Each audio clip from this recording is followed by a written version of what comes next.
뇌졸중은 한순간에 찾아오지만 그 후유증은 평생을 좌우할 수 있습니다. 그렇기 때문에 사전에 예방하고 작은 신호에도 신속하게 대응하는 것이 무엇보다 중요한데요.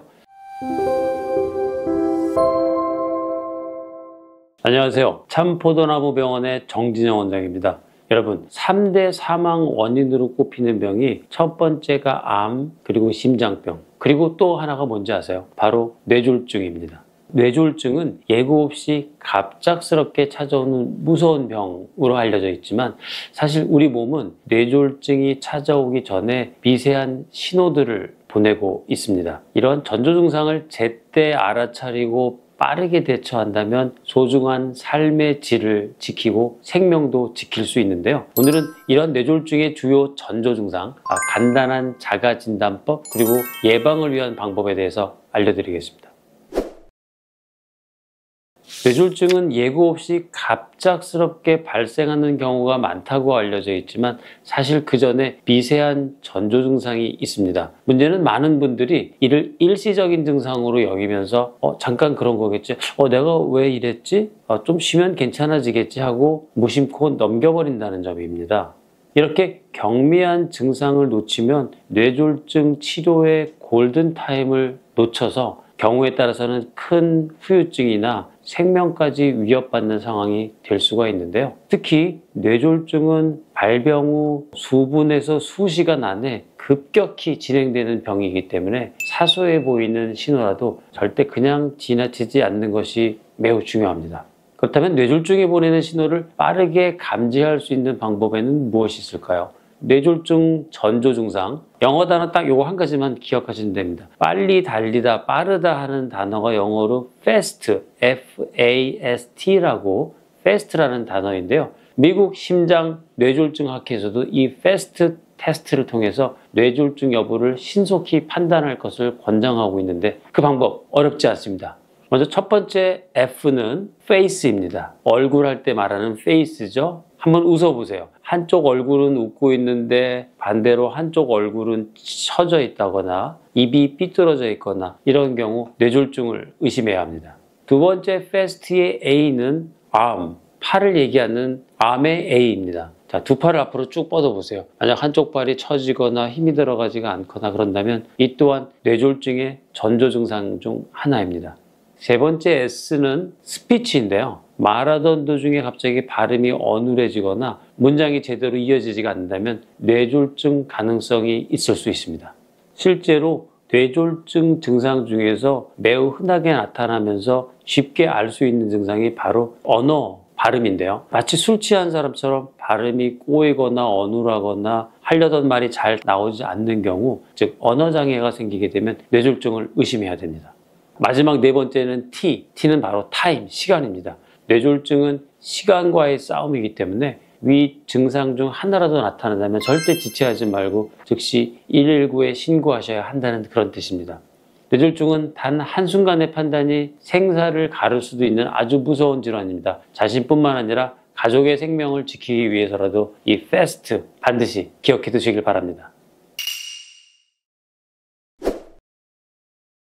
여러분, 간혹 뇌 혈액순환을 좋게 하기 위해서 경동맥 마사지가 도움이 된다, 이런 이야기 들어보셨나요? 목을 부드럽게 눌러주면 혈류가 개선된다거나 뇌졸중 예방에 효과적이다, 이런 말을 하시는 분도 있는데요. 여러분, 주의하셔야 할 점이 있습니다. 실제로 경동맥 마사지는 뇌졸중 예방에 도움이 되기는커녕 오히려 위험을 키울 수 있습니다. 경동맥이란 것은 우리 심장에서 나온 혈액이 뇌로 가기 전에 연결다리 같은 곳이죠. 그래서 뇌로 가는 혈액을 공급하는 아주 중요하고 굵은 혈관인데요. 이 부위를 잘못 압박하거나 눌렀을 때 혈압이 급격히 떨어지거나 기존에 있던 혈전 같은 것들이 떨어져 나가면서 뇌혈관을 막아서 뇌경색을 유발하는 경우가 있을 수 있습니다. 따라서 뇌졸중을 예방하기 위해선 이런 마사지보다는 혈압관리, 염분 줄이기, 유산소 운동, 그리고 금연과 같은 생활습관 관리가 훨씬 더 효과적인 방법이고요. 특히 최근 연구에서는 수축기 혈압을 120에서 130 사이로 유지하는 것이 뇌졸중 예방에 가장 중요하다고 밝혔습니다. 앞서 말씀드린 것처럼 뇌졸중의 핵심은 시간입니다. 왜 시간이 이렇게 중요한 걸까요? 뇌졸중이 발생하면 단 몇 분 만에 뇌세포가 빠르게 파괴되기 때문인데요. 뇌는 혈액 공급이 끊기면 1분마다 약 190만 개의 뇌세포가 손상되게 됩니다. 그래서 시간이 뇌졸중의 예후를 결정하는 가장 중요한 요소인 거죠. 만약 뇌졸중 발생 후 3시간에서 4시간 이내에 병원에 도착해서 빨리 혈관을 다시 재개통하는 치료를 받는다면 후유증을 최소화할 수 있는데요. 하지만 6시간에서 8시간이 지나가게 되면 이미 뇌 손상이 되돌릴 수 없을 정도로 심각해질 수 있기 때문에 증상이 나타난다면 그냥 피곤해서 그런가 좀 더 지켜보다가 더 심해지면 병원에 가볼까 이렇게 생각하지 마시고 즉시 병원으로 가서 전문의와 상담하시기를 바랍니다. 뇌졸중은 정말 무서운 질병이긴 하지만 너무 겁내실 필요는 없습니다. 예방이 충분히 가능한 질병이기 때문인데요. 생활 속에서 실천할 수 있는 예방법 3가지 알려드리도록 하겠습니다. 첫 번째는 짠 음식 줄이기입니다. 저염식이죠. 한국인은 하루 평균 나트륨 섭취량이 3,500ml 이상입니다. 이는 세계보건기구가 권장하는 하루 섭취량 2,000mg의 2배 가까이 되는 수치인데요. 짠 음식을 자주 먹으면 혈압이 서서히 올라가고 결국엔 뇌졸중과 같은 치명적인 질환으로 이어질 수가 있어요. 특히 한국인의 식단은 김치, 국, 찌개처럼 나트륨 함량이 많은 짠 음식들이 많습니다. 때문에 의식적으로 이런 식생활 습관을 조절하는 것이 필요합니다. 두 번째는 운동입니다. 운동이 좋다는 건 누구나 다 알고 있지만 실제로 꾸준히 실천하는 분들은 생각보다 많지가 않습니다. 운동은 단순히 근육이 건강해지는 것을 넘어서 뇌 건강에도 깊은 영향을 미치는데요. 특히 숨이 약간 찰 정도의 빠른 걷기나 실내 자전거 같은 유산소 운동은 뇌 혈류를 개선하고 혈관의 탄력을 높여주는데 큰 도움을 줍니다. 자, 마지막 3번째는 수면입니다. 빠른 일상 속에서 수면 시간을 충분히 확보하기가 쉽지가 않죠. 하지만 수면 시간이 6시간 미만으로 줄어들면 고혈압, 비만, 당뇨 이런 모든 대사질환의 질병의 위험이 높아질 수가 있습니다.